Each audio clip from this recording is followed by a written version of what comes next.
Ba't lumutang siya? Balot ang mukha ng suspect na ito at nakahud ng lumutang sa isang lugar sa Makati City para makipagkita sa buyer ng ibinebenta niyang motorsiklo nitong Martes. Lingid sa kanyang kaalaman, puro pulis pala ang katransaksyon. Para makumpirma ang pagkakakilanlan ng suspect, picture taking as legit seller ang naisip ng mga pulis. At nang lumitaw ang mukha nito at makumpirma na siya na nga ang target, agad siyang inaresto. Pero pumapalagang suspect kaya nagtagal bago siya mapadapa para mapusasan at mabasakan ang kanyang mga karapatan. Inaaresto ko namin sa kasong mga nabanggit.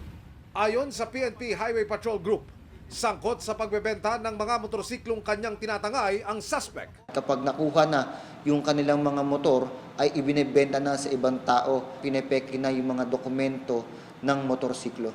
Ayon sa HPG, naghahanap ang suspect ng motorsiklong for rent. Isa raw ang suspect sa nagpauso ng rent tangay ng mga motorsiklo at hindi rin daw naging madali ang paghuli sa kanya dahil sa iba't ibang diskarte nito. Paggamit ng iba't ibang mga pangalan, paggamit ng wig para makubli ang kanyang identity, at paggamit din ng mga different IDs. Document po muna.